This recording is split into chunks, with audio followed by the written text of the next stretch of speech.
você que é aqui de Curitiba ou da região metropolitana, você conhece a Gruta do Bacaitava?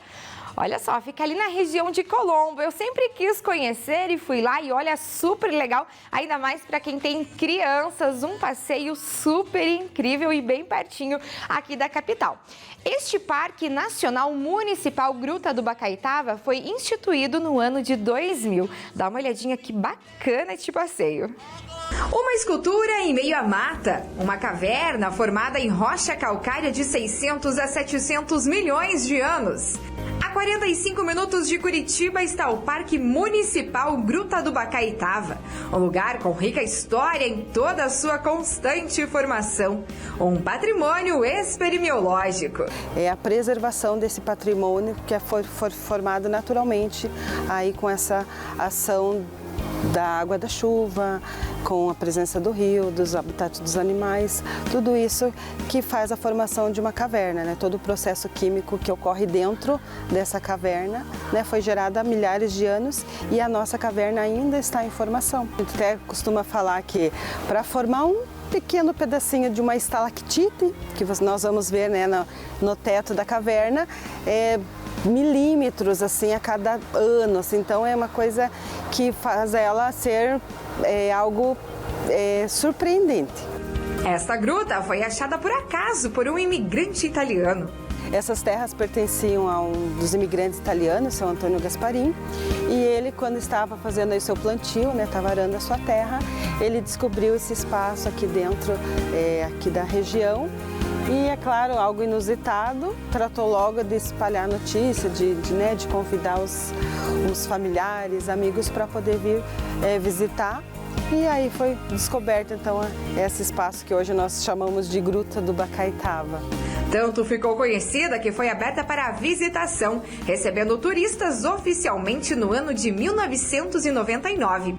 A gruta é pioneira no turismo rural do Paraná. Só em 2022 foram recebidos 25 mil visitantes. Ela acaba se tornando um chamariz para esse turista vir visitar a região, né? Então nós somos digamos assim, mesmo que indiretamente, ele é como uma âncora para o município do turismo. Então eles vêm, pesquisam o que tem para fazer em Colombo e eles encontram primeiramente a Gruta do Bacaitava. No entanto, nós somos os pioneiros em turismo rural aqui do Paraná. Para todas as visitas é necessário agendamento, inclusive para as escolas que contam com atendimento pedagógico exclusivo. E será que as crianças gostam? Que a gente pode explorar todos os conteúdos norteadores da BNCC, né? Principalmente fazer uma interdisciplinaridade, com ciências, história, geografia, explorar toda a parte cultural do município, mostrando para eles que a história constrói o nosso futuro. O que você mais gostou? Eu gostei de ir na caverna, foi muito legal. A caverna é bem grande, eu consegui encontrar um morcego. E você? Eu gostei de encontrar os morcegos e entrar da caverna.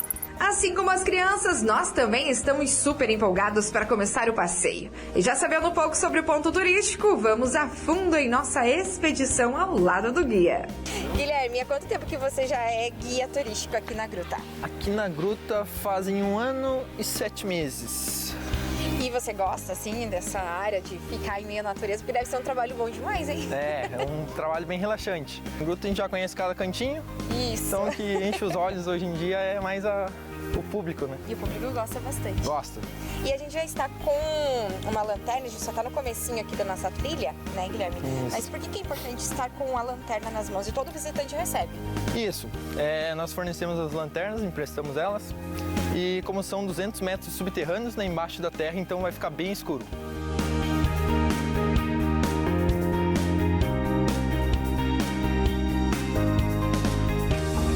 Caminhando mais um pouco, nos deparamos com estas folhas, da única árvore exótica no parque, as lindas folhas maple, que deixam o passeio ainda mais lindo. E olha só, agora a gente já está bem na frente, na porta de entrada da gruta. Olha, não, dá um take ali, Carazai, olha que coisa linda! E o Guilherme, que é o nosso guia de hoje, deste nosso passeio, do nosso programa Turistando, ele vai nos mostrar um pouquinho o que tem lá dentro. O que tem dentro, o que a gente pode esperar? Então, Geralmente os espelhotemas, estalactites, que é a rocha que fica no teto, é estalagmite, né, que é a rocha do solo.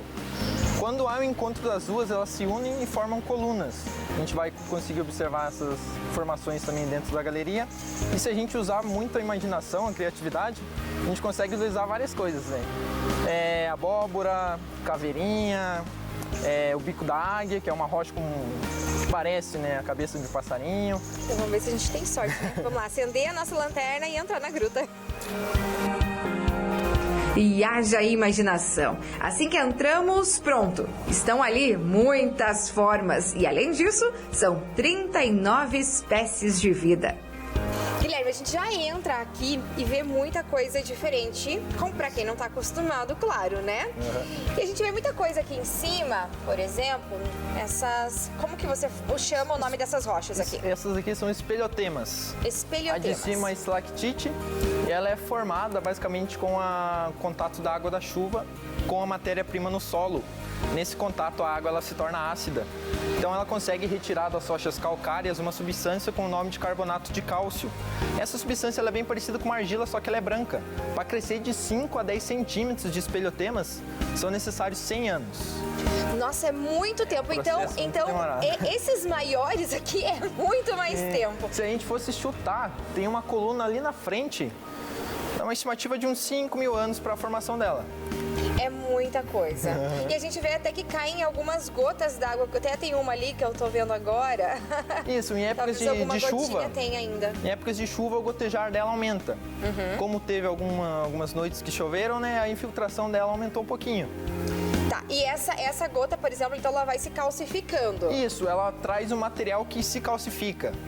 Então aí para formar estalagmite, a gotinha ela cai junto com a substância.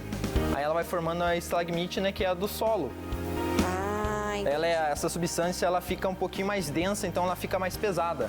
Aí ela consegue, né, acompanhar a gotinha até o solo e assim ela vai depositando também no solo. Aí vai formando o cone de ponta cabeça, né? Então bastante gente vinha fazer churrasco, tomar banho no rio, bebiam também. Então isso aí conseguiu com que eles, né, fizessem pichações, né, vandalismo. A gente até conseguiria limpar essas pichações, mas por conta, né, para mostrar como era o cotidiano aqui da galeria. Sim. Antes de ser conservação, né, como era bem degradado, né, o pessoal quebrava estalactite, pichava. Era bem fora do controle. Assim. Eu acredito também, né, Guilherme, que até é uma questão da gente até falar de conservação mesmo. Até, né, sim. É muito ruim falar isso, né? Mas a gente sabe da importância também, porque é assim que a gente mostra o quanto precisa ser preservado e que essas coisas não podem vir a acontecer mais, né, Guilherme? Sim, o tempo geológico é bem diferente do nosso tempo, né? Ele é muito, muito mais demorado do que pra gente, né?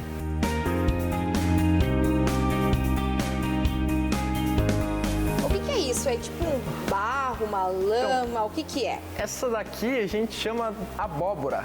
Ah, essa é a abóbora. Isso. Que você falou pra gente. Ela é uma estalactite, né? Só que acontece nela que ela traz o óxido de ferro. Aí o óxido de ferro, ele quando se expõe ao oxigênio, ele sai de dentro do solo, né?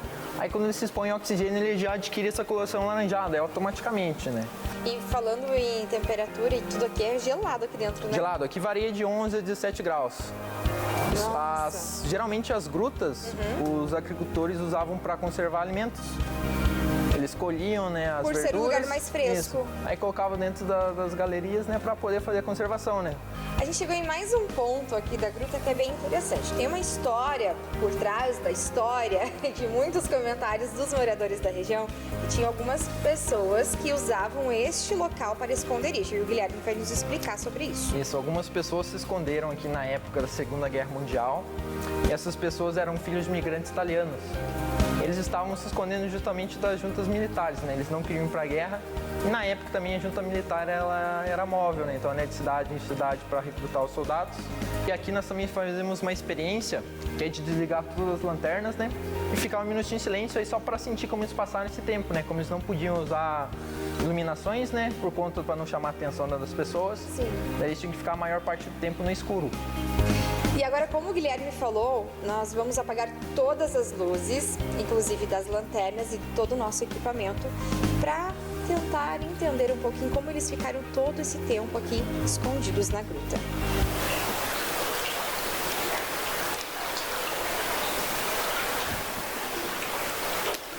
Dá medo, né? Mas olha só, essa é a história. E uma história que precisa ser preservada e respeitada também. Eu sempre brinco com o pessoal que o barulhinho da água hoje em dia dá até vontade de dormir, né?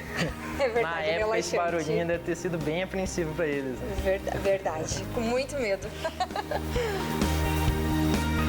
E será que essa água que corre aqui, olha só, é uma água que já tem a nascente aqui pertinho, 10 quilômetros mais ou menos, nasce bem aqui em Colombo mesmo, deságua no rio Capivari e como o Guilherme estava falando ali pra gente, ela não é totalmente transparente, ela é mais esbranquiçada.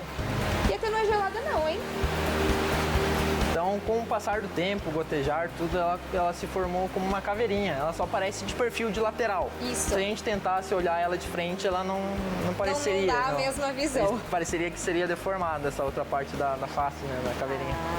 Que passeio mesmo gostoso de fazer. E olha só o que passou pelo nosso caminho. Um opilhão que só existe dentro de cavernas. Até eu me arrisquei a segurá-lo. Tá.